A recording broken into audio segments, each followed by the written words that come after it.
It started with a lie. A small one. The kind you tell without thinking and spend the rest of the weekend regretting.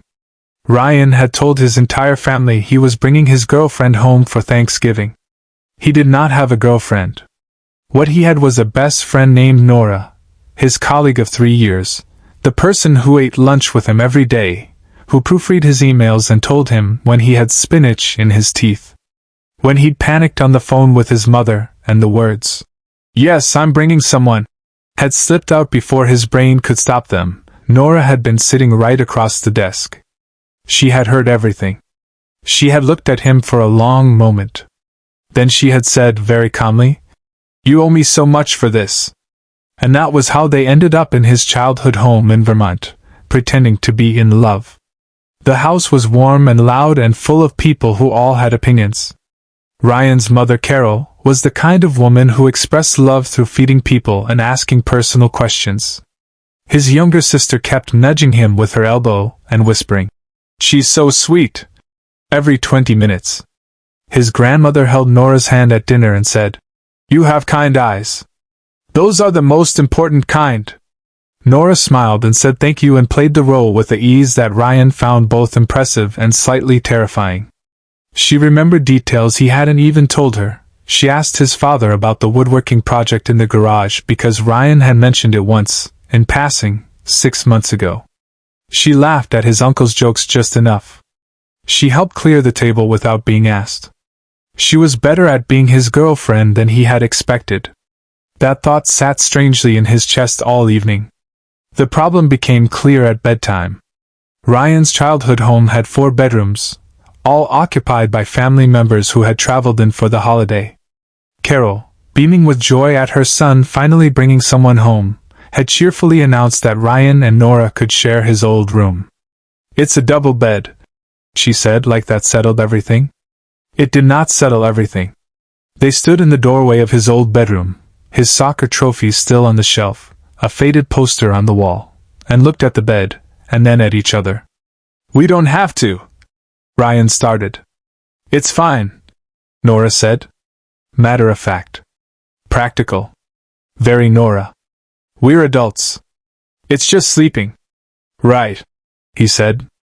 "Just sleeping." Neither of them moved for another 3 seconds. "Go brush your teeth," she said. "You're overthinking." He was absolutely overthinking. The house went quiet around midnight. Ryan lay on his side, carefully occupying exactly half the bed, staring at the wall. Nora was on her side too, facing away from him. The room was dark except for a thin strip of moonlight through the curtains. He thought she was asleep. Then she spoke. "Hey." Her voice was soft. "Can I ask you something?" "Yeah." "Does your back hurt? You keep shifting." He paused. "Old injury. From college. It flares up sometimes." A silence. Then, gently, carefully, like she was asking permission through the action itself, he felt her hand on his back. Just resting there, warm through the fabric of his shirt. "Here?" she asked quietly. "Little higher." She moved her hand. And then, slowly, she traced a light path along his spine, not romantic, not dramatic. Just the simple, instinctive gesture of someone who wanted to help. The way you might do for a friend who was hurting. The way you do for someone you care about without needing a reason to. The ache in his back loosened. Something else tightened in his chest. "Better?" she asked. "Yeah," he said. "Much better." She didn't move her hand away. He didn't ask her to. In the morning, they woke up on opposite sides of the bed, which was perfectly fine and completely normal. Except that at breakfast, when Ryan reached across the table for the coffee, Nora moved the pot closer to him before he had to stretch for it, just quietly, just automatically, the way you do for someone whose habits you know better than your own.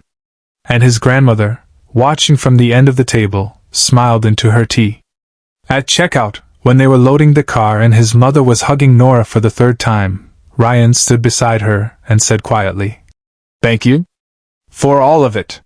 You didn't have to be so." "So what?" she asked. He looked at her. At the kind eyes his grandmother had noticed. At the person who had shown up for his family the same way she showed up for him, without being asked, without keeping score. "So you," he said. Nora looked at him for a moment. Something shifted in her expression, small, careful, like a door opening just a crack. "You're going to have to tell them the truth eventually," she said. "I know." He closed the trunk. "Or?" She raised an eyebrow. "Or?" He looked at her. "Or it doesn't have to be a lie anymore." The morning was cold and bright, and his mother was waving from the porch. Nora looked at him for a long moment. Then she smiled, not the performance smile from the weekend. Her real one. The small, quiet one he knew from 3 years of lunches and spinach-and-teeth honesty and showing up. "You still owe me for this," she said. "I know," he said. "I planned to spend a long time making it up to you." She laughed. And they got in the car.